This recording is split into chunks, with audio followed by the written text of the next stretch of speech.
Recoiled. He was successful in hiding his book when he went to his home on account of a festival. There he said, "The girl next door should live beside me, not as a girl, but as a soul who has attached her infinite happiness in me. Her eyes filled the world in me, she was the most beautiful of all visions. It was different. Her hairs hold my happiness tightly, touching them makes me fly high." By reading it, he will be permanently entered into the book and bound to his soul. 2 years have passed in nothing but happiness and support each other. But secretly, he used to make cheap and toxic liquor, which has been his family business for generations. The crisis escalated to such an extent that 1 in 10 people in the village was affected. The problem alerted Malini even before it affected everyone. He appointed a commission to find everyone behind it.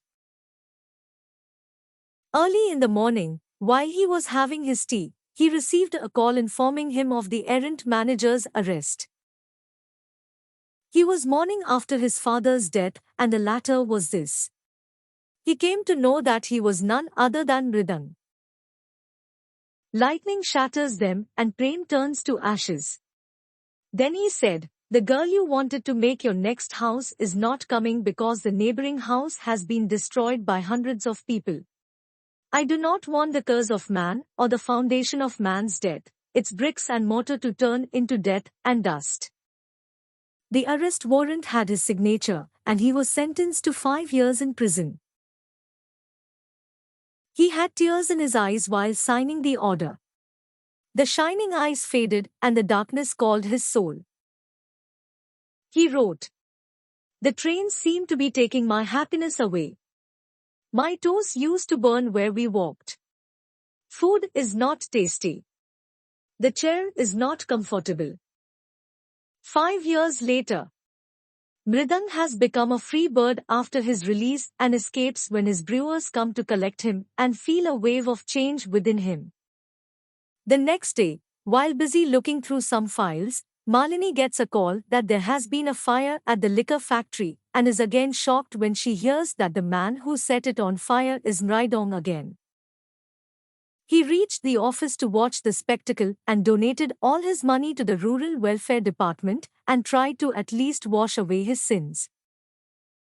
He comes to his office with chocolate and biscuits for his kids. But he finally had a good hint when he found out she was still single. What about the kids?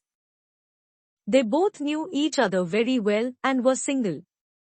Malini knew that because of him she was changing her whole life and attitude and wanted him back in her life forever. Sipping a cup of coffee, he proposed to her with the same old words but spoke with maturity, with a beard on his face. Even his tears used to speak then. What was left? They embraced like burning stars. He covered her like a rain cloud, kissed like a rainbow, hand in unity and love. Voila, they retreated. Thanks for watching. Please like, share, and subscribe to my channel.